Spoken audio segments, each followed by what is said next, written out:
Boa noite a todos. Boa noite, Boa Neusélia. noite. Vamos Boa noite dar a início todos também. mais uma vez ao nosso estudo minucioso do Evangelho, à luz da doutrina espírita, né, humildinho. Nesse momento, Senhor, elevamos os nossos pensamentos a Ti, rogando a Jesus, aos amigos espirituais, coordenadores desse trabalho, da nossa casa espírita Francisco de Assis.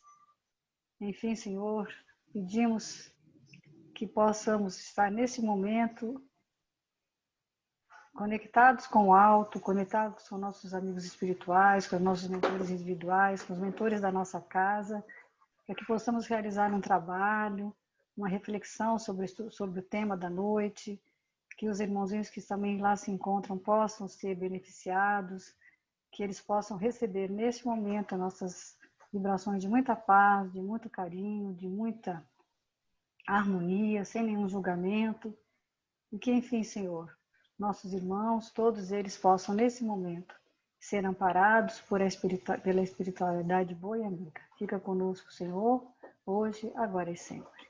Graças a Deus. Graças a Deus. Então, hoje nós estamos, né, já estudando, já dia da semana passada, a passagem do homem da mão mirrada ou atrofiada. E essa passagem acontece justamente depois de Jesus ter tido aquele debate teológico com os fariseus, que queriam criar uma situação de constrangimento, né? Acusar Jesus de estar fazendo algo errado, de curar no sábado, quando não seria permitido. E aí o Aloysio explica que o direito canônico é que regulava essa vida civil do povo de Israel. Roma recebia impostos, a gente vê em filmes, né, nos livros, tudo que você percebe, que Roma só fazia era pegar o dinheiro, por isso que eles eram muito revoltados com isso. Mas a parte jurídica, tudo isso, como o dia a dia deles, como que eles se comportavam, era regido, era regulado pelas escolas farisaicas, né? Pelo rabinato, pelos rabinos que tinha. A gente já estudou logo no começo do nosso estudo as escolas que tinham algumas tendências, né? Alguns seguiam umas. As crianças já eram levadas para o rabino. Primeiro ficavam com as mães, depois iam para. E aí era tudo decorado, né? Tinha que decorar a Torá. Era tudo muito oral, né? Sempre eles eram muito ensinados isso, era muito ensinado às crianças, né?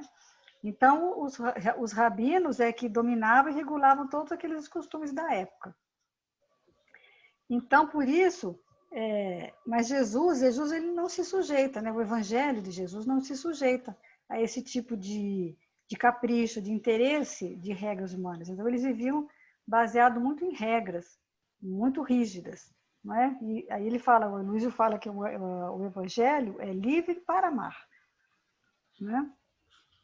Então, Jesus sai de uma discussão assim, simplesmente teológica, o que ele faz? Ele aumenta o nível, ele passa para um nível de espiritualidade, e se propõe a curar o homem da mão errada, apesar de ser sábado, apesar das regras, né? Porque aí ele fala, segundo as leis de Deus, pode curar no sábado. As leis farisaicas talvez não pudesse, né? Então, Jesus, antes de curar a mão, ele vai falar de forma enérgica, mas amorosa. Que eu vejo isso assim, Jesus consegue ter uma energia equilibrada. Nós, normalmente, quando você vai falar de uma forma enérgica, muito difícil você manter o equilíbrio e a serenidade. Ser enérgico e sereno é uma coisa mais difícil. Ou você é sereno ou você é enérgico. E Jesus consegue fazer essas duas coisas, né? E vai em defesa daquela ação. Então, Jesus usa a cura da mão mirrada como um recurso didático-pedagógico. Para quê?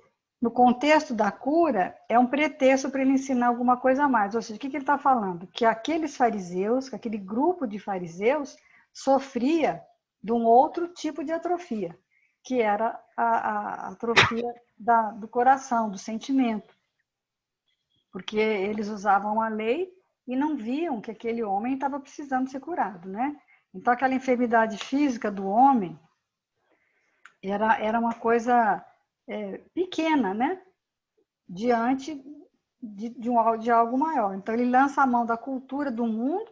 Muitas vezes, o ser humano, ele usa a mão da cultura, usa a mão da cultura do mundo para humilhar, para perseguir, para censurar, para deixar de parte, excluir um irmão com menos cultura. É aquela coisa da soberba, né? De usar a sua intelectualidade, o seu raciocínio, não é? Então, às vezes, a nossa conversa antes de começar a gravar foi essa, né? Porque, às vezes, a fé raciocinada é bom, você saber por quê, como que está acontecendo. Mas você usar só o raciocínio, a fé cega é ruim, mas uma fé só raciocinada, sem sentimento, a gente tem que tomar muito cuidado com isso, né? Então, o Aloysio fala assim, o que é um coração atrofiado? Aí ele lembrou da semana passada, né, que ele contou aquele caso da menina, né, da Alcione, que tinha apenas 10 anos, e a funcionária bateu no cachorro, porque o cachorro chegou invadindo lá, um cachorro ladrão, que roubava as coisas, que estragava a horta. Então, a funcionária ficou brava, bateu no cachorro, espancou o cachorro, e ainda alegou que podia bater porque não tinha ninguém olhando, porque o dono não estava por perto. E ela vai lá, pega o crucifixo e ainda dá o exemplo, né, que Jesus morreu entre dois ladrões e que não era isso que devia ser feito. Quer dizer, uma menina de 10 anos ensina, né, que Jesus, o que Jesus fazia? Jesus abraçava, reerguia, pega a ovelha que está errada, e abraça e depois reergue, né? É o senso ético que está muito apurado, mas o senso da misericórdia e da compaixão nosso, que às vezes está atrofiado. Então, o nosso versículo de hoje é esse, que Jesus vai fazer novamente um Calva Homer, ou seja, ele vai fazer aquela teoria do leve e do pesado. O que é mais importante, o que é mais valioso? E o versículo diz, ora, quanto mais vale um homem do que uma ovelha? Portanto, é lícito fazer o bem no sábado. É Mateus 12, 12. Né? Então, ele está falando assim, na escala evolutiva, quem que é mais adiantado? Não que a ovelha não valha nada, mas quem valeria mais, né, dentro dessa escala evolutiva? Então, se o pastor pode curar uma ovelha, por que Jesus, que é o Messias prometido, não pode curar um homem? Né? Mas os fariseus não têm essa visão, né? Os fariseus acham que tem que ser aplicada aquela lei. Então, as nossas palavras que nós vamos estudar hoje é fazer o bem, é o destaque do que ele destaca, né? E é fazer o bem sempre, para quem quer que seja, sem nenhum tipo de impedimento. O bem não se deixa algemar, e ele não se submete a convenções. Essa é a passagem que a gente vai estudar hoje. E eu gostei quando ele falou, né, ali do exemplo do bom samaritano, né? Eu nunca tinha pensado nisso. Eu também já tinha, por isso que eu falo, cada vez que você estuda, né, é um horizonte novo que se abre, né? Quando ele fala que o homem estava desmaiado e nu, porque as duas coisas que identificavam, né, o ser humano era a fala, porque aí ele ia mostrar de onde ele vinha, né? O sotaque, a pronúncia, ele ia saber de onde ele era originado, né? E o corpo nu, quer dizer, a veste também naquela época caracterizaria a pessoa, se ela tinha recursos, se ela não tinha, né? Em qual classe social que ela estaria inserida, né? De que povo então, assim, que ele era, de que né? povo que ele vinha, né? Então, assim, quando o samaritano vai socorrer, né? O desmaiado e nu, quer dizer, ele não podia ser identificado de jeito nenhum. E essa comparação, né, conosco, né, com a humanidade. Né? Então, eu falei, gente, já estudei a passagem do bom samaritano várias vezes. Não, achei que já sabia. Não, a prepotência da gente achou que sabia tudo da parábola. Não, para. Vai falar de novo samaritano? Não vai falar, não tem novidade. Sempre tem, né? Novidade, sempre tem novidade, né? E aí ele fala, né? Porque por isso que é lícito para Jesus, o que é lícito para Jesus é diferente do que é lícito para nós, né? Para os fariseus, né? Ele fala muito na questão da gente ficar zelando pela pureza doutrinária, né? Qual que é o critério que a gente vai usar? Qual que é a medida que a gente vai usar? né? Ele deu um exemplo há uns episódios atrás sobre aquela questão de ter que tomar alguém a pessoa não poder ser atendida em determinado momento, né? Acho que um exemplo que ele deu que a moça estava passando mal, estava com um problema intestinal e aí não deixa ela sair porque não podia sair e aí ela está com problema. Quer dizer, você tem que ter um conhecimento, né? Ter um sentimento de se colocar no lugar do outro quando faz alguma coisa, né? E ele dá exemplo também da roupa branca, né? O que é branco para mim já está branco, para o outro ainda não está, né? Precisa, né? A questão precisa ser mais lavado, né? E aí ele fala o seguinte, que para o farisaísmo bastava seguir as regras e as convenções litúrgicas já pré-estabelecidas. Mas Jesus aumenta esse nível de entendimento, né? Então ele vai sondar o que? A vida mental. Só que quem que pode sondar a vida mental? Só nós mesmos, né? Como que eu posso saber qual que é o seu nível de entendimento, até que ponto você está sentindo realmente e que você está... às vezes você acha uma pessoa, a pessoa é tão boa, a pessoa... A gente julga, né? Tanto para o bem quanto para o mal. Ah, fulano não ajuda ninguém, você não sabe se ele não ajuda. Às vezes ele ajuda e você não sabe. Ou então você acha que ele ajuda muito. Nossa, ele é boa pessoa, mas você não sabe os pensamentos íntimos, mais íntimos dele. Ou o que o move, né, a E fazer lá na aquele bem. 621, né, quando está falando, onde está escrita a lei de Deus? Na consciência, é uma resposta que todos nós, espíritas, a gente sabe de cor, mas esse aspecto consciencial é uma coisa que a gente ainda está muito longe de entender, né? Deus presente, porque ela está lá, mas você é capaz de ouvir? Então, esse foi Essa um lei outro... divina em você? Uma Não é, outra né? coisa que ele fala que me deu um outro entendimento dessa questão de estar na consciência. Porque eu achava, assim, que... Eu até falei muitas vezes, que as pessoas, mas se está na consciência, como é que o bandido mata, né? Aí eu sempre falei assim, não, ela porque não está desperta. E não é isso. Eu achava que a pessoa não tinha, que a consciência não tinha despertado, estava adormecida. Mas ela não está adormecida, pelo que eu entendi hoje aqui, né, no estudo. Apenas você é que não quer ouvir.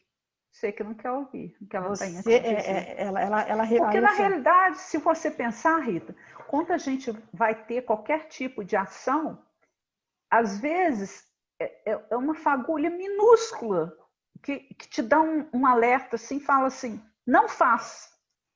É como se você não ouvisse aquilo e você vai lá e faz. Então, aí ele volta lá no aspecto da Bíblia, e quando ele fala, né? Ouve, ó Israel. É justamente esse ouvir que a gente... Que ouve no imperativo, né? Ouve no imperativo. imperativo. Por quê? Porque naquela época era tudo mais... Ninguém sabia, as pessoas não sabiam ler, não tinham, assim... não existia essa questão da leitura.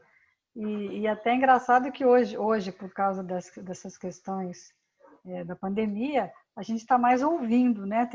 Lógico que a gente está lendo ainda, mas com essa quantidade de lives, essas coisas que tem todo dia, toda hora, tá parecendo que é mais para ouvir mesmo, né? Parece que estamos voltando. E acho que no templo ou na sinagoga, né, a primeira coisa que eles faziam era isso. Ler aquela que estava escrito lá, ouve Israel. Né? Ouve Israel. A questão do nome de Deus, né? Ser Que Deus é a impronunciável, unidade. né? Né?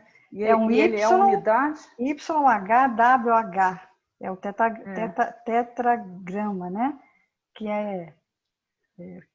às vezes eles falam Yahvé, alguma coisa, né? Mas assim, não dá para pronunciar. Quer dizer, como é que é profundo isso, né?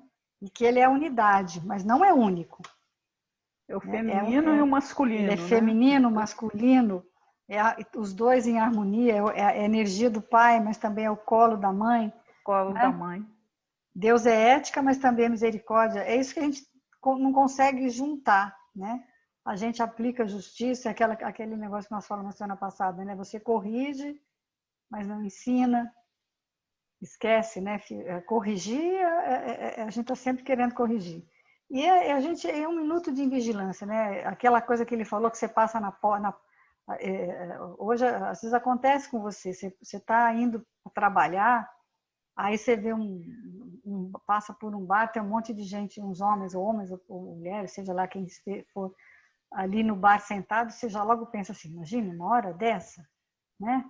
Eu aqui, ó, eu tô trabalhando, tô indo pro trabalho, esses aí estão... Você não sabe se o cara está de férias, você não sabe se ele está desempregado, né? Você não sabe, como é que você pode julgar o fato da pessoa estar num bar?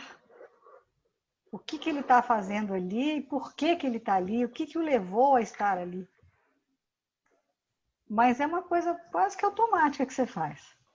Às vezes até você se arrepende, né, depois. Mas que é uma coisa que a gente faz muito e não tem jeito de não fazer, é fato, né? E então, ele fala também, né, da pergunta, né, 630 do Livro dos Espíritos, né? Quando a gente fala dessa unidade de Deus, né? Então, como que a gente vai poder distinguir o bem do mal? O bem é tudo o que está de acordo com a lei de Deus, e o mal é tudo que dela se afasta. Assim, fazer o bem é conformar-se à lei de Deus. Fazer o mal é infringir essa lei. É uma resposta simples, mas tão difícil também, né? Da gente entrar na compreensão e no entendimento dela, né? Porque, veja, hoje eu achei muito legal quando ele dá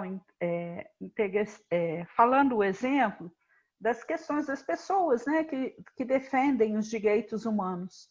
Então, a nível de multidão hoje, quem defende um direito, vamos colocar assim uma coisa bem para ficar de fácil explicação, né? As pessoas que estão nos presídios, né? Então, tem até um conselho dos presidiários e que trabalha lutando por esses direitos, né? Mas o que na realidade, assim, a multidão e a gente acaba falando, né? É como se eles não tivessem esse direito. Por quê? Porque o nosso julgamento é maior que a nossa misericórdia. E quando a gente pensa desse jeito, a gente está se afastando da lei de Deus. É uma coisa que tem que ficar muito clara. Quando a gente se estabelece um julgamento mais precipitado, rigoroso, achando que a nossa verdade, que deve ser, né, seguida, a gente está infringindo essa lei. Porque, na realidade, é um direito deles também. Porque o criminoso, aquele que está lá, que está equivocado, tanto quanto nós já estivemos. Eu fico me perguntando assim, às vezes eu faço isso, aí eu falo, gente, que absurdo a pessoa fazendo isso. Aí depois, ao mesmo tempo que eu penso, eu falo assim, gente, mas se eu já não faço, é porque eu aprendi. Ou Nossa. Então, pior do que isso, né? Talvez eu não faça por não ter a oportunidade de fazer, né? Porque às vezes a minha imperfeição é tamanha que eu ainda não sou capaz de conviver com determinadas situações. Então, é uma coisa que a gente tem que pensar e refletir bastante. Toda vez que a gente estabelece um julgamento com rigor, a gente está se afastando da lei. Eu tinha uma questão aqui sobre a pena de morte, mas eu não estou achando, depois ela vai aparecer aqui. Depois aparece. E ele pode ler você está com cartas e crônicas aí? Que ele fala do Kardec, como que surgiu a pergunta? Do Livro dos Espíritos? Isso, ele fala o seguinte, Cartas e Crônicas, né? Capítulo 7, Consciência Espírita. Então ele vai contar, começa assim, diz você que não compreende o motivo de tanta autocensura nas comunicações dos espíritas desencarnados. Isso acontece muito, né? Um espírita que você achava que era uma boa pessoa, que fazia tudo, que era um trabalhador, tal, ele vem, desencarna e vem vem dar uma manifestação, uma reunião mediúnica e fala, mas relata problemas, né, conscienciais, Aí ele fala que de cada 10, 9 volta com problema. Ah, podia ter feito mais. Então ele fala, fulano que deixou a melhor ficha de serviço, volta a escrever declarando que não agiu entre os homens como deveria. Cicrano, conhecido por elevado padrão de virtudes, regressa por vários médios a lastimar o tempo perdido. E você acentua, depois de interessantes apontamentos. Tem-se a impressão de que os nossos confrades tornam do além atormentados por terríveis complexos de culpa. Como explicar esse fenômeno? Né? Por que eles têm uma crítica tão severa em relação a si mesmo? Né? É a consciência gritando. Né? Então, ele vai contar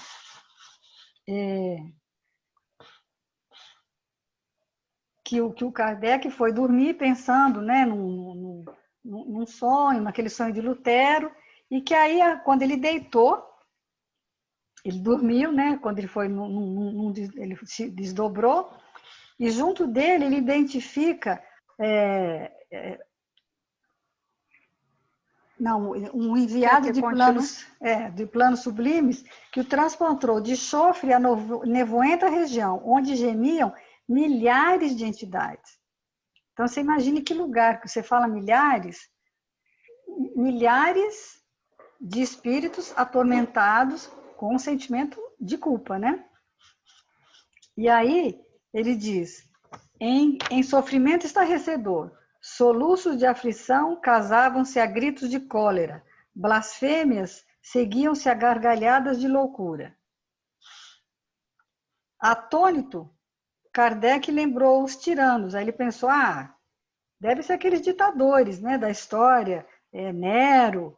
Jazem aqui os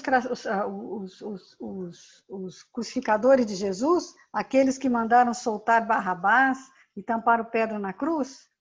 Nenhum deles informou o guia solícito, conquanto responsáveis desconheciam na essência o mal que praticavam. Quer dizer, mesmo aqueles que crucificaram Jesus, Jesus ainda fala, né? Perdoai que eles não sabem o que fazem. O próprio mestre auxiliou-os a se desembaraçarem do remorso, conseguindo-lhes abençoadas reencarnações em que se resgataram perante a lei. Agora que vai falar dos imperadores. E os imperadores romanos? Olha, então são os imperadores que estão aí. De certo padecerão nesses sítios. Nero, Calígula, Tibério, não é? Aí o benfeitor responde, nada disso. Homens dessa categoria não possuíam a mínima noção da espiritualidade. Eles não tinham noção de vida após a morte. Então, para eles, matou, acabou.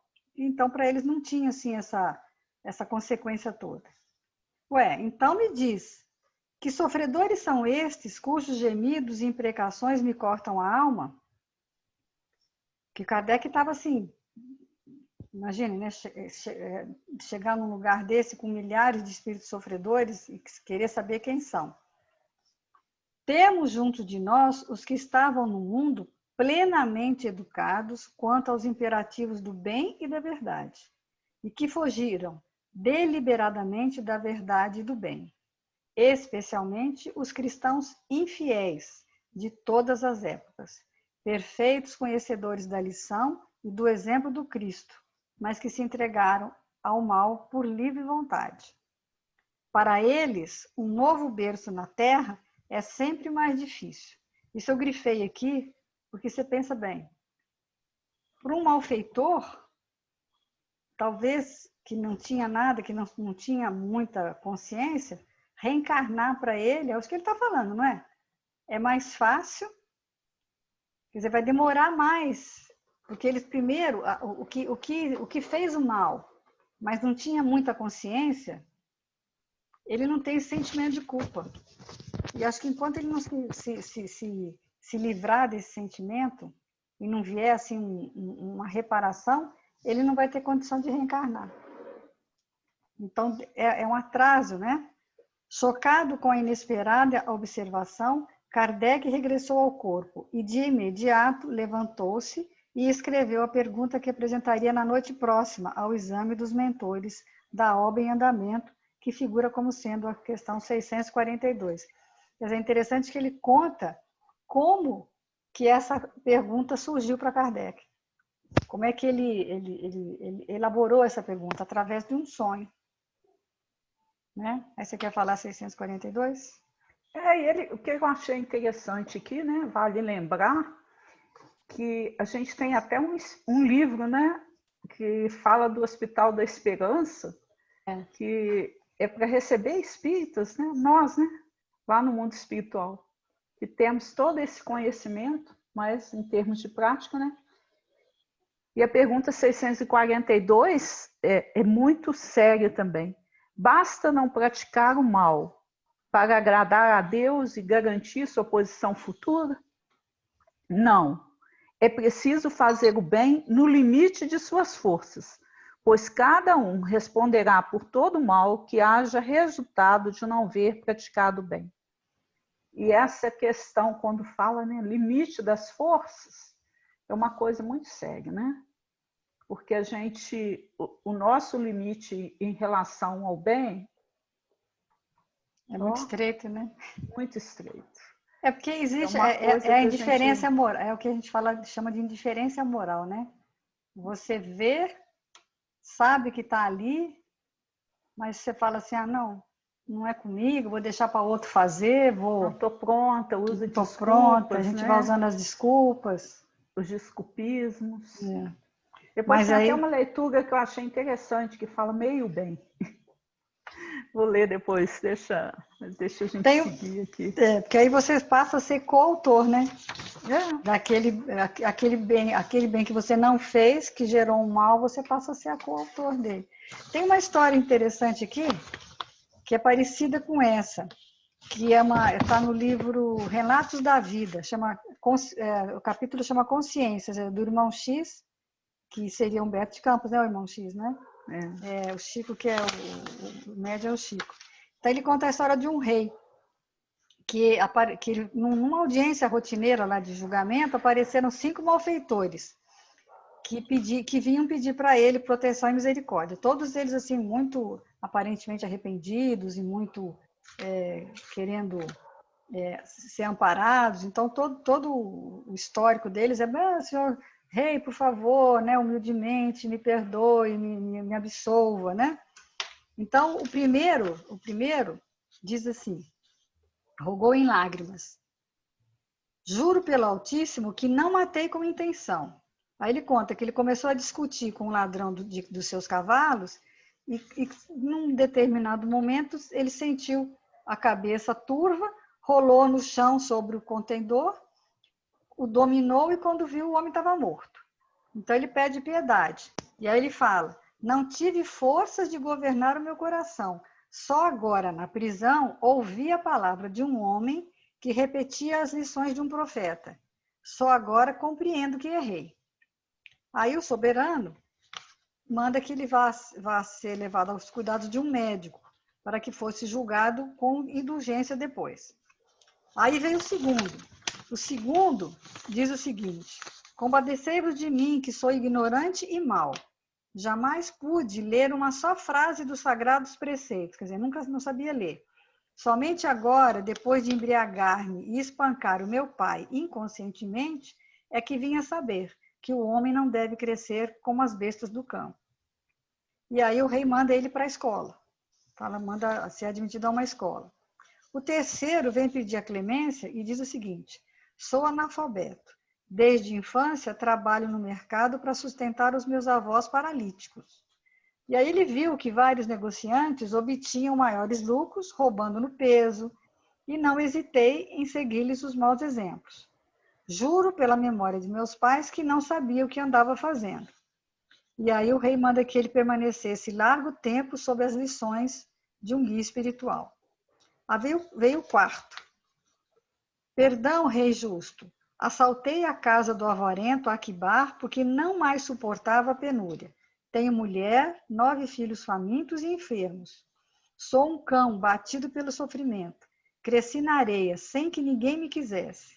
Sei que Alá existe, porque é impossível que haja sol e caia chuva sem um pai que nos olhe do céu. Mas nunca aprendi a soletrar o nome do Eterno. O rei ficou comovido e mandou que expedisse socorro urgente à choupana do infeliz e ordenou que um mestre o instruísse nos deveres de homem de bem. E aí veio o último, o quinto. Um homem de porte orgulhoso, que fez a referência de estilo e solicitou: tive a desventura de furtar um adereço de brilhantes na festa de um judeu rico e preguiçoso, conhecido inimigo de nossa raça. Conheço as leis que nos regem, acato os ensinamentos do profeta, mas não pude resistir à tentação de levar comigo uma joia do usurário, que a possui aos montes. Lhe pede benevolência. O soberano, porém, franziu a testa contrariado. Com o assombro de todos os circunstantes, determinou que o árabe, cujo culto recebesse, atado a um poste, 36 chicotadas, ali mesmo, diante de seus olhos, para em seguida ser trancafiado num cárcere por 2 anos. E aí ninguém entendeu, né? Como? Deste medicação a um criminoso, escola a um ébrio, socorro material e moral a 2 ladrões, mas indicais pena assim tão cruel a um filho do nosso povo que venera o profeta, unicamente pelo fato de haver desaparecido uma joia dos tesouros de um agiota desprezível? Por isso mesmo, por saber tanto, é mais responsável. Os 4 primeiros eram ignorantes, e todos os ignorantes são infelizes. Mas o 5º culpado é um homem finamente instruído e sabe perfeitamente o que deve fazer. Há quem afirme que o que nos fizemos espíritas, encarnados ou desencarnados, sofremos mais que os nossos semelhantes, carregando aparentemente cruzes mais pesadas. No entanto, nós, os espíritas, conhecemos as leis que nos governam os destinos e, por essa razão, mais responsáveis somos pelos nossos atos. Então, quer dizer, a responsabilidade do conhecimento, né? Fala bem da responsabilidade. Aí, o livro Leis Morais, da Joana de Anjos, também fala o seguinte, falando das leis naturais de amor, justiça e igualdade, ela fala: o desacato, a desobediência aos códigos das leis naturais engendram o sofrimento e o desalinho do infrator, que de forma alguma consegue fugir ao reajuste produzido pela rebeldia ou insânia de que se faz portador. Quer dizer, é uma fragilidade nossa de quem tem o conhecimento, mas que não aplica. Aí a responsabilidade é maior. Maior, né? Na 643 também, ele fala uma coisa muito interessante, né? Kardec pergunta para os espíritos: há pessoas que, por sua posição, não têm a possibilidade de fazer o bem? Então, existe alguém na Terra, né, que não possa fazer o bem? E a resposta: não há ninguém que não possa fazer o bem. Somente o egoísta nunca encontra oportunidade para praticá-lo. Basta estar em relação com os outros homens para ter como fazer o bem. E cada dia da vida oferece essa possibilidade a quem não estiver cego pelo egoísmo, pois fazer o bem não é apenas ser caridoso, é ser útil na medida do possível todas as vezes que o auxílio se fizer necessário. Então não existe ninguém, né, reencarnado que não tenha a possibilidade, né, de fazer o bem. E aí tem até algumas leituras que eu fiz que chamam muita atenção. É para o seguinte, né? Cada vez, se você tiver de tudo impossibilitado, com a mão, com as pernas, financeiramente, tudo, o que você pode fazer? Uma prece. Uma prece. Né? A sua vibração, os seus bons pensamentos, tudo isso é um jeito de ser útil, trazendo equilíbrio para a humanidade, para a coletividade. Então, nenhum de nós está isento. Na doutrina tem aquele caso do homem deitado, né? Que era um homem enorme, grande, que não se mexia praticamente, né? Mas saía, fazia palestras, carregava ele para cima e para baixo. Jerônimo Mendonça, né?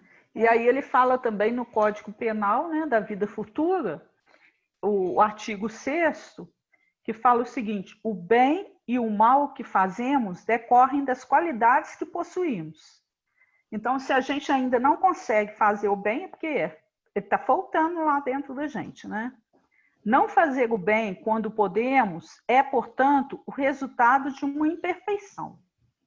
Se toda imperfeição é fonte de sofrimento, o espírito deve sofrer não somente pelo mal que fez, como pelo bem que deixou de fazer na vida terrestre.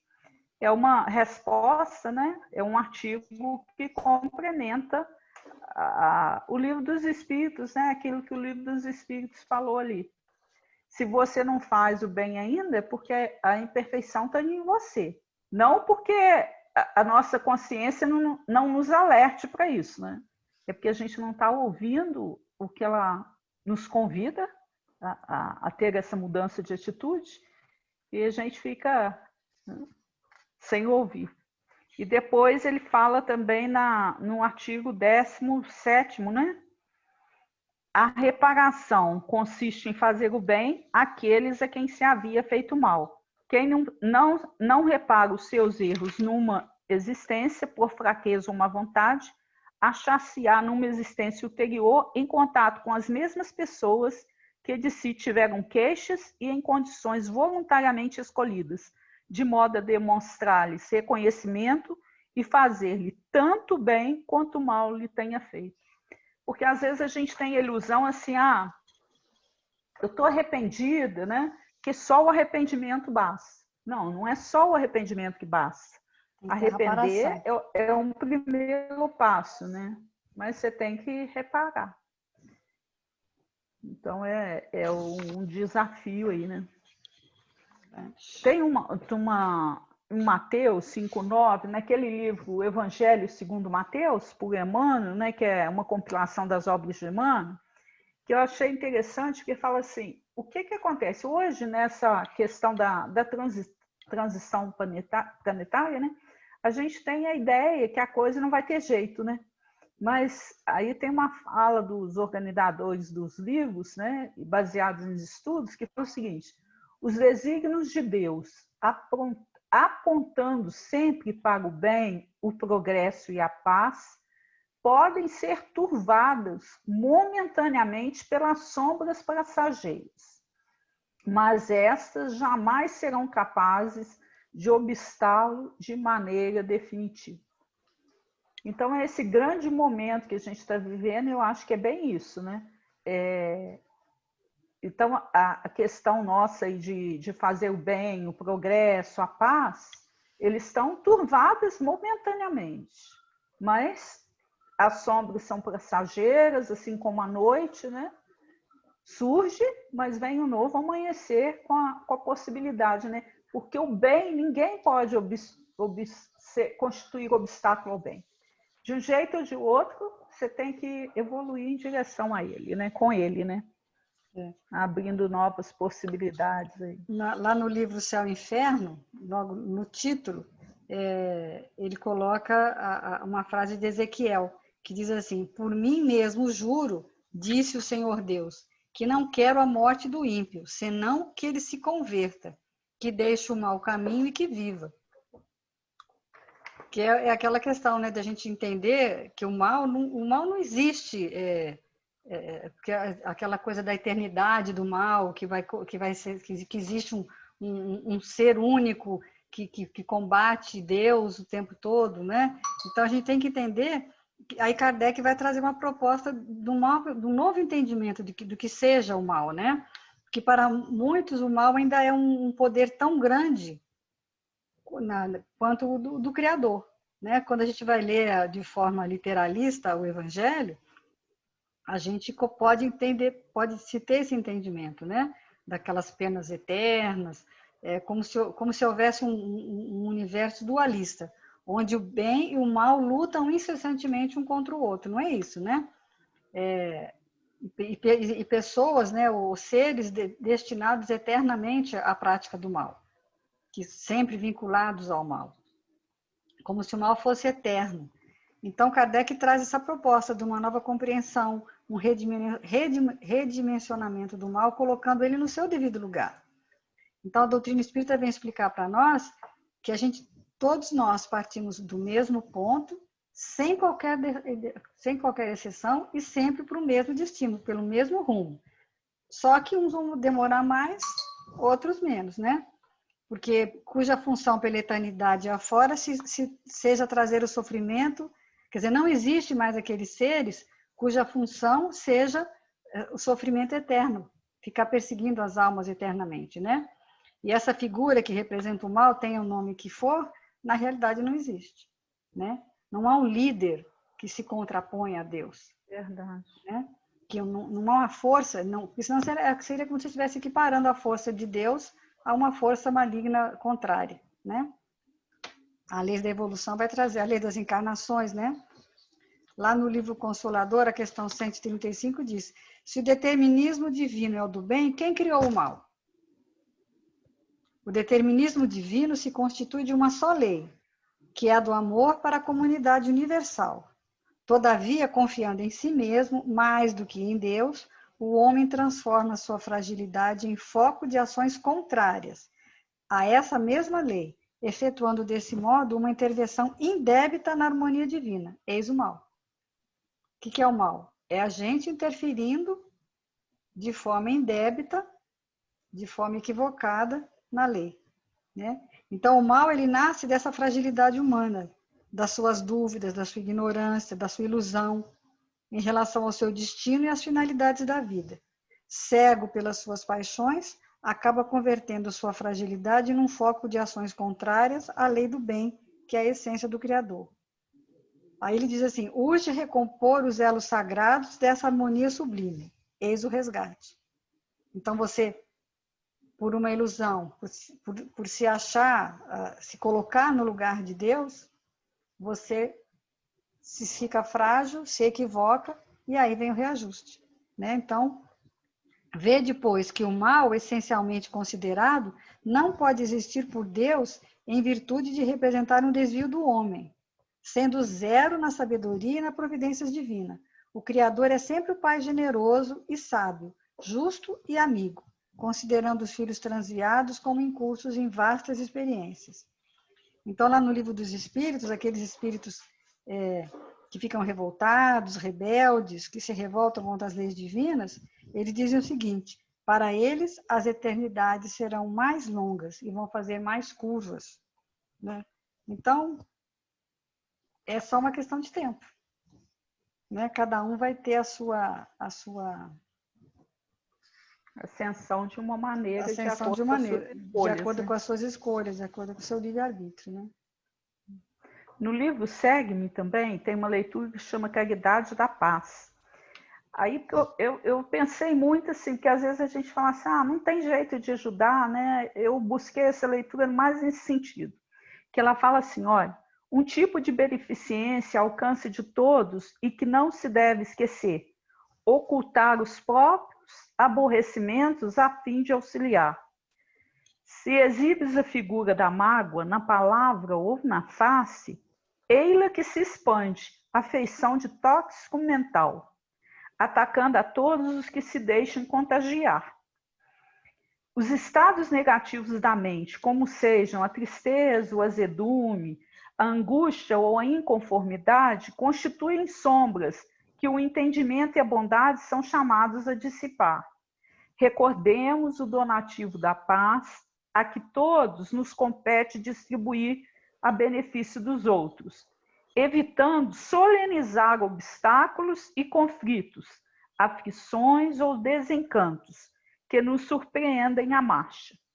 E permaneçamos claramente informados de que a única fórmula para o exercício dessa beneficência de paz, em louvor de nossa própria segurança, será sempre esquecer o mal e fazer o bem, porquanto, em verdade, tão somente a criatura consagrada a trabalhar, servindo ao próximo, não dispõe de recursos para entediar-se e nem encontra tempo para ser infeliz.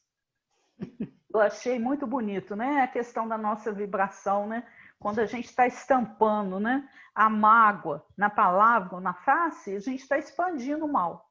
Então, se a gente começar, e é a proposta da doutrina, né? Comece com você mesmo. fazendo o autoexame, policiando suas ações, e aí a gente vai saindo, né, dessa vibração negativa, né, e vai ser capaz, né, através do trabalho com o outro, a gente vai vencendo também a nós mesmos, né, e vai encontrando esse tempo, né, para a gente não encontra tempo para ser infeliz. Ele usou uma expressão aqui, ó, solenizar obstáculos e conflitos. Quantas vezes a gente fica fazendo isso, né? Se sentindo coitadinho, coitadinho de mim, tendo pena da gente mesmo, usando isso como desculpa para as nossas fragilidades. E se a gente perde esse tempo, a gente realmente está ficando agarrado ali, né? Vai ser contribuindo para que o mal cresça. Então, se a gente sai da gente mesmo e procura trabalhar no contato com o próximo, a gente vai desenvolvendo essa capacidade, né, de não enxergar a nossa própria infelicidade, né? E a gente aprendeu muito, né, no estudo do mecanismo da mediunidade, essa questão, né, da vibração, da vibração, da sintonia, né? É muito... E aí ele conta também a história do livro 50 anos, né? Depois, no Horto da Célia. Você tem ela aí? Eu tenho aqui também. Tem. A Célia, ela no livro, né? Ela se traveste de homem, né? Ela finge que é um homem para fugir, e aí o próprio pai dela, ela passa a ser irmão marinho, né? E aí o próprio pai dela vai um dia e não a reconhece, ela também não se mostra, né, para ele, não se declara como filha dele, mas ela conta essa história para um episódio que aconteceu no sítio, envolvendo ela, os animais e os alunos da escola de evangelização. Então ela diz, um dia observamos que os cabritos mais idosos gostavam de perseguir os cordeirinhos mansos e pequeninos, né? Os bodes davam cabeçada, brigavam, né? É normal, né? Cordeiro e bode brigar. As crianças da escola, recordando que Jesus tudo obtinha pela brandura do ensinamento, né? Porque Jesus tinha essa questão de explicar, né? Da brandura das almas. E ele era um bom professor. Resolveram auxiliar-me na criação das ovelhas e das cabras, construindo para isso um só redil. Ou seja, fizeram um curral e colocou tudo junto. Manso, bravo, bode bravo, né? Com todos os animais. Juntou os criminosos com os mansos, né? E aí é engraçado que ele fala, né, que mais ou menos o que Jesus faz quando ele se refere ao Brasil, coração do mundo, pátria do evangelho, né? Porque quando ele chama Ismael e fala, ó, vamos colocar todo mundo para conviver junto num lugar só, que era o projeto espiritual do Brasil. O Haroldo fala muito isso, né, num trabalho que ele fala, que aqui tem de tudo, né? Misturou bom com ruim, bandido, corrupto. Por isso que a gente às vezes acha que está o caos, mas não é, tá certo, é isso mesmo. Mas é porque a gente esquece, né, que é a lei de cooperação que rege o mundo, né? Deus ajuda o homem através do próprio homem. E na convivência, né, é aquela frasezinha também, entre Deus e você existe uma ponte, o próximo. Então é na convivência, que a gente vai aprendendo, né, e burilando as nossas questões. Né? Então foi o seguinte, ainda pequenos, uns e outros, filhos de mães diferentes, eram reunidos em todos os lugares e, com o amparo dos meninos, levados às nossas preces e aulas ao ar livre. As crianças sempre acreditaram que as lições de Jesus deviam sensibilizar os próprios animais. E eu as tenho deixado alimentar essa convicção encantadora e suave. Né? Então, quando você tem essa convicção da criança, né, a inocência, né, eles falam muito, né, para você resgatar aquela criança interior que tem dentro de você, porque ela é pura, ela é a criança que mora no seu coração. O resultado foi que os cabritos brigões desapareceram. Desde então, o redil foi um ninho de harmonia, crescendo juntos, comendo a mesma relva e sentindo sempre a mesma companhia. Uns e outros eliminaram as instintivas aversões, ou seja, o mal foi eliminado. Né? Porque não tinha, né? Então, a gente tem que entender que a gente tem que ter a capacidade de compreender ele fala que a gente tem que compreender quem tem, não basta você ter a vida reta, você tem que entender quem tem a vida torta e ajudar ele, para que ele possa enxergar também, né? Mas é muito difícil fazer isso de uma forma mais serena, mais tranquila, né? A gente tem essa dificuldade. E aí ela diz assim: por mim, observando essas lições de cada instante, fico a pensar como será feliz a coletividade humana quando todos os homens compreenderem e praticarem o Evangelho. Porque a compreensão até a gente tem, né? O problema é a prática. É praticar, né? Eu achei também, só para complementar, também dentro dessa leitura, a grande transição, ela foi publicada, essa leitura, no Reformador de 1948. E é também de uma seriedade, lembrando essa questão de vibração. Olha essa frase aqui, olha. Um espírito envenenado pelo ódio, sem fuzil que lhe obedeça às determinações, ferirá com os próprios braços, e se estes lhe faltam, desferirá excretáveis vibrações dilacerantes e esmagadoras, como aguçados estiletes de morte. Infrutífera todas as medidas restauradoras do mundo que não atinjam a personalidade humana necessitada de dignificação. A sociedade constituída pelo organismo doméstico, pelo agrupamento, pelo partido ou pela nacionalidade, representa uma coleção de indivíduos. E por isso mesmo, sem a melhoria do homem regendo os processos de trabalho na intimidade do lar e do povo, é inútil a sistematização de reformas exteriores impostas por revoluções e guerras destrutivas.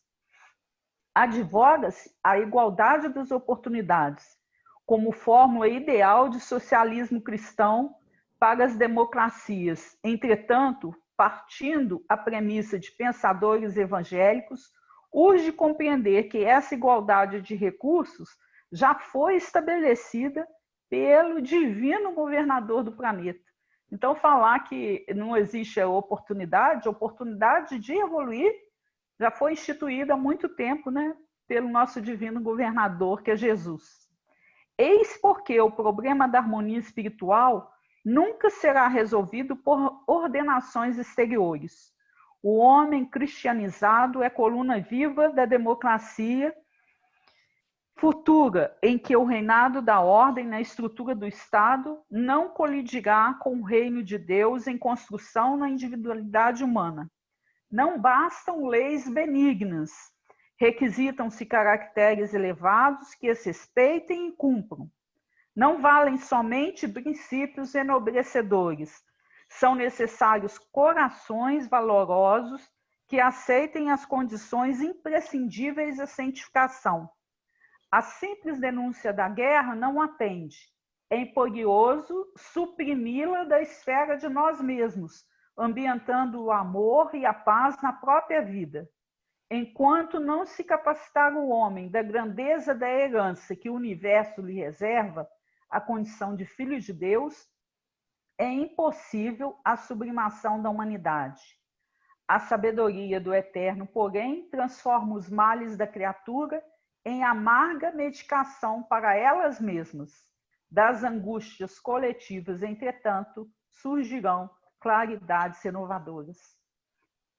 Eu achei essa leitura tão linda quando fala, né, da questão... Livro que é esse? Você falou o nome? Não, ele está no Reformador. Reformador. É uma leitura que foi publicada no Reformador de janeiro de 1948, na página 3.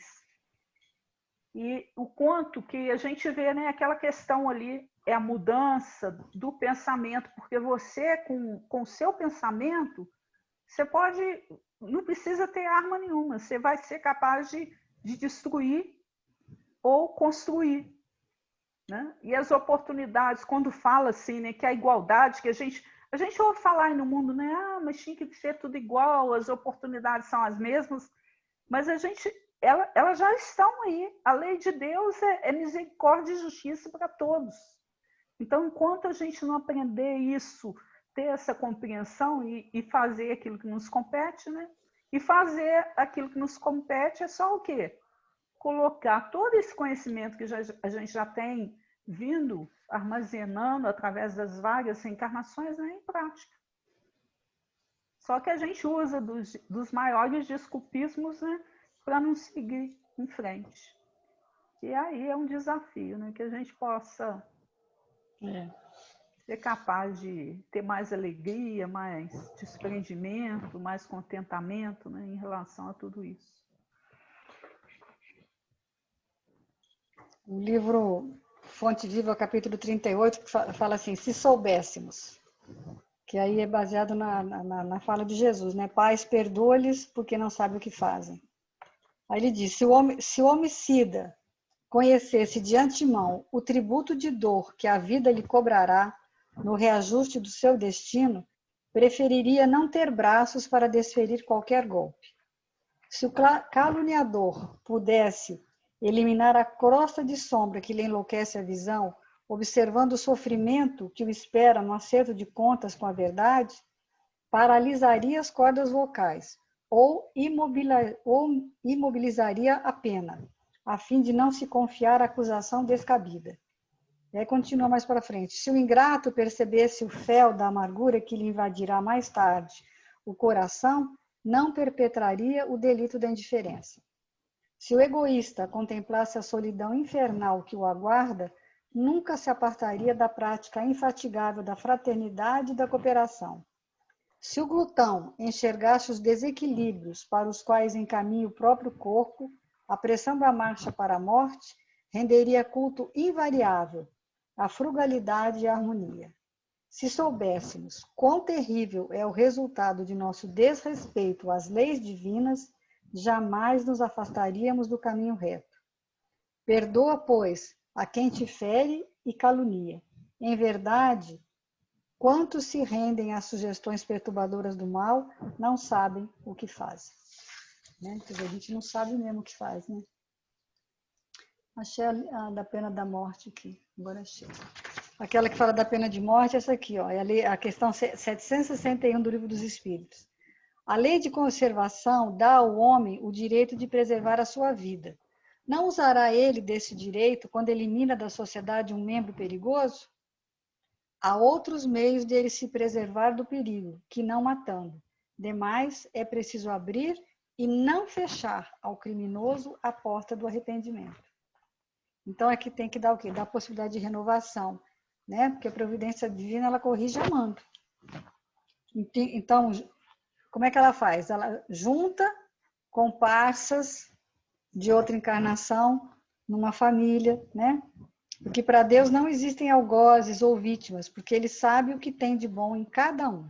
Sabe que a fragilidade é que se converte em imensas dores no futuro e ao invés de apontar e estender a mão, ao invés de ferir, amparar. Tratar, cuidar, educar, libertar. Que é o que Jesus falou, né? Agarrar a ovelha, abraçar, colocá-la em pé novamente. Então, os que caem ou se deixam seduzir pelo mal, no fundo, não sabem também o que fazem. Não é? Verdade. Eu vou ler também aqui, é um comentário de Emmanuel, de uma passagem de Mateus 7,14, que fala: quão estreita a porta e apertado o caminho que conduz à vida, e poucos são os que a encontram. É a leitura sobre o meio-bem. Está no livro da Esperança, tá, gente? Capítulo 29.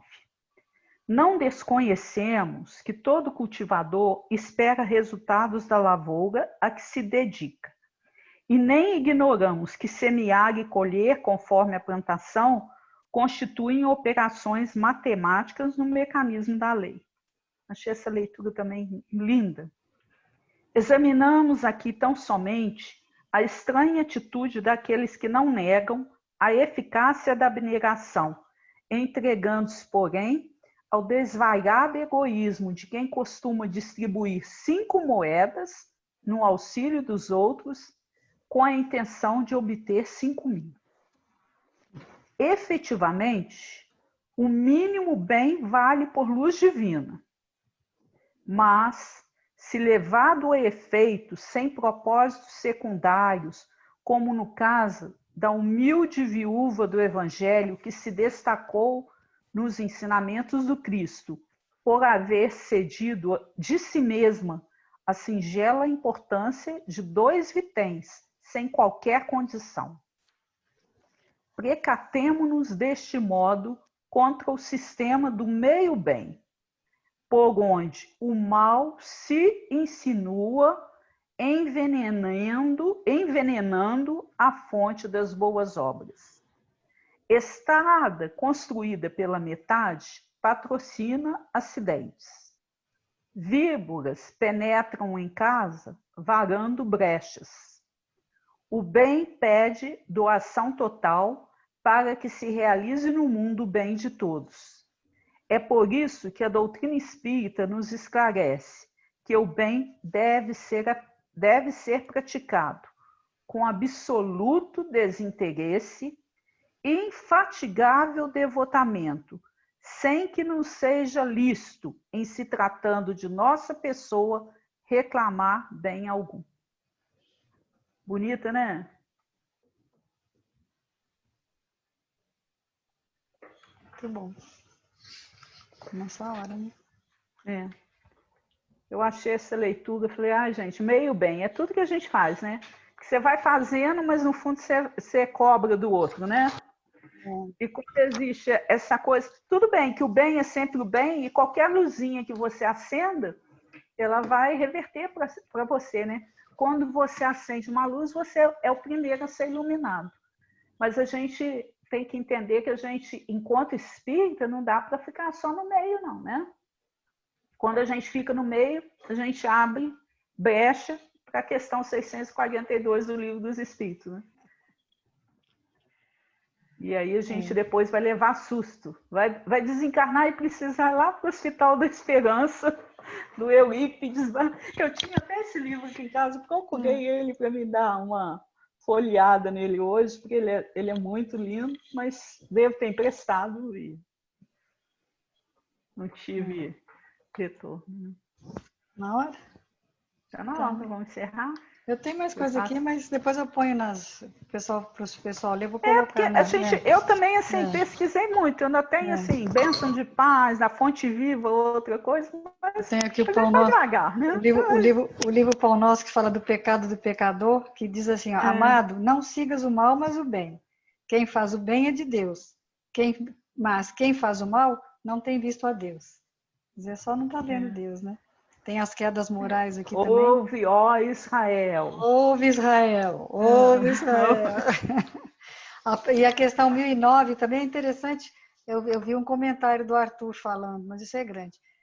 A questão 1009 é respondida por 4 espíritos: Santo Agostinho, Lamennais, Platão e Paulo. Que é sobre as penas impostas. As penas impostas jamais o são por toda a eternidade. Aí só vou ler um pedacinho do Paulo aqui, que a gente já leu isso em outra ocasião. Gravitar para a unidade divina, eis o fim da humanidade. Para atingi-lo, 3 coisas são necessárias: a justiça, o amor e a ciência.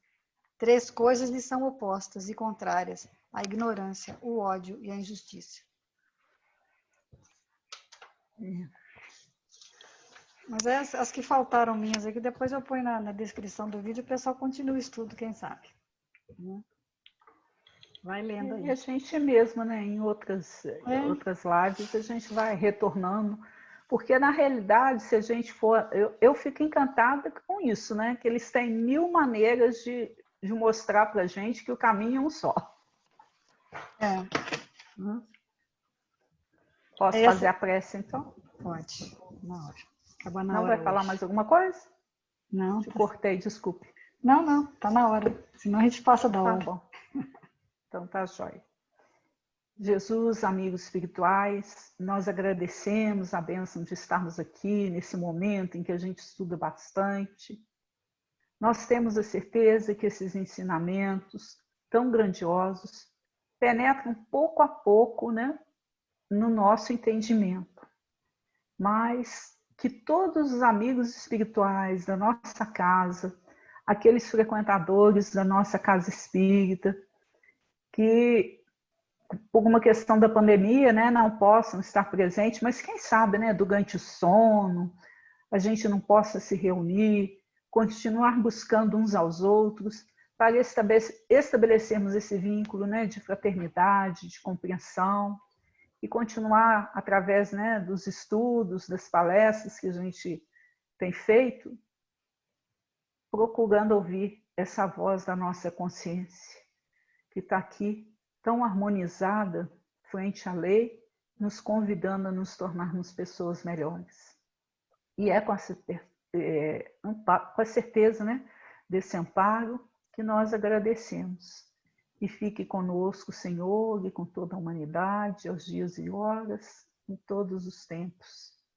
E obrigado pela oportunidade de estarmos aqui. Que assim seja. Graças a Deus. Até a semana que vem, se Deus quiser. Até a semana que vem. Beijão, fica com Deus. Com Deus todos.